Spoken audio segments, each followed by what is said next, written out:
सुर में गाना सीखिए पाधानीसा ऐप के साथ। AI powered personal music teacher from Saregama.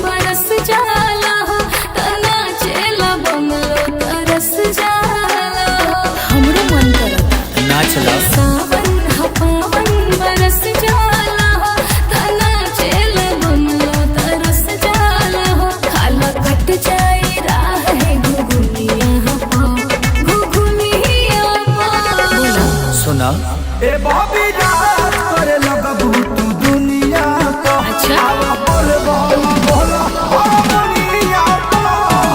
रात करे लगबू तू दुनिया को।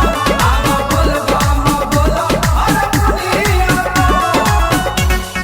जैसे जैसे बोल बोल जैसे जैसे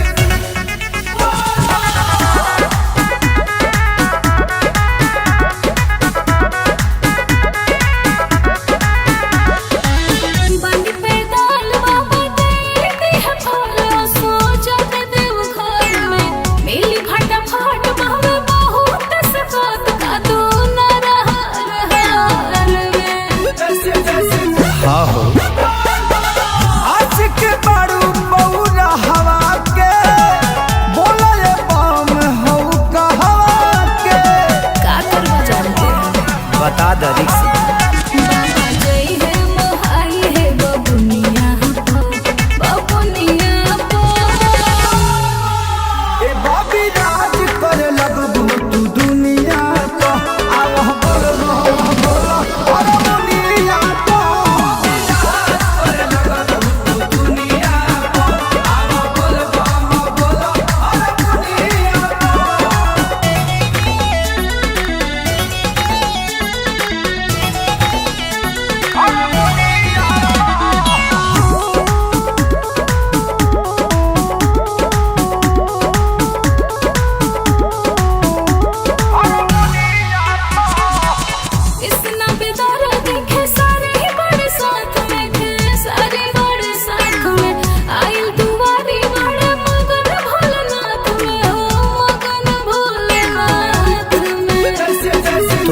मगन नहीं कर। अच्छा भइललु भेसवा कमरिया के पैदल चलेलु छोड़ गड़िया के।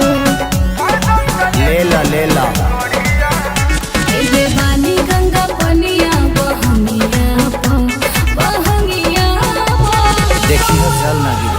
ए भाभी रात करे लगबू तू दुनिया को। अब बोल हम बोल दुनिया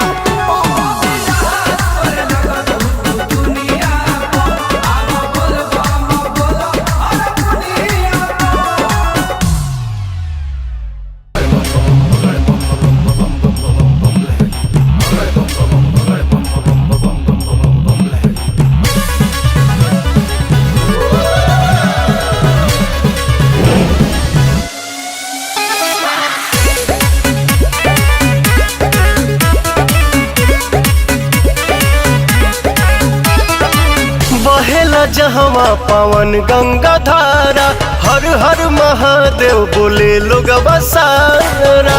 ओम नमः शिवाय ओम नमः शिवाय।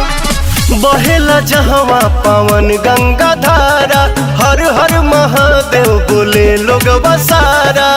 नाथों के नाथ जहाँ विश्वनाथ स्वयं बैठी ध्यान धर ले।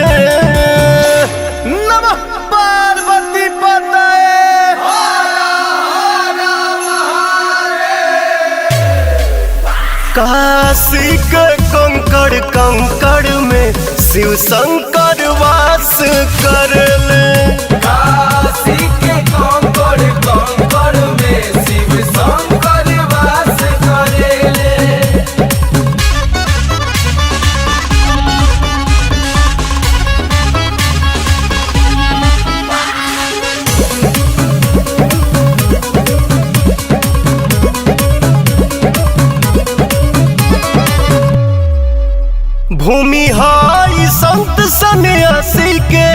ज्योतिर्लिंग बाई हकर लसी के नहीं काल से डेराला महाकाल के चेला कष्ट कट जाला जोगिया के नाम जेलेला सीधे उचल जाला मोक्ष द्वार यहाँ मर के जे भी जरे ले बोला बोला बाबा विश्वनाथ की काशी के कंकड़ कंकड़ में शिव शंकर वास करेले काशी के कंकड़ कंकड़ में शिव शंकर वास करेले।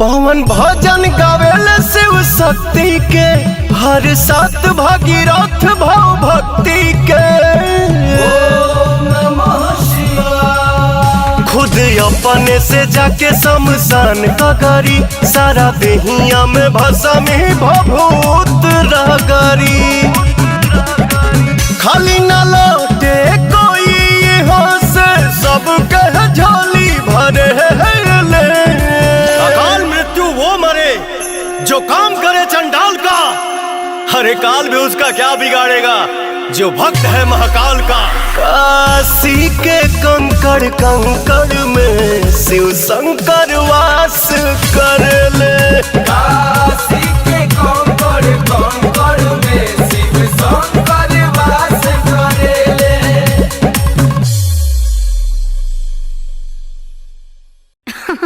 अरे पूरा इंडिया हिली बाबू, खाली तू देखत जा। बहेला जहवा पावन गंगा धारा हर हर महादेव बोले लोग बसारा। ओम नमः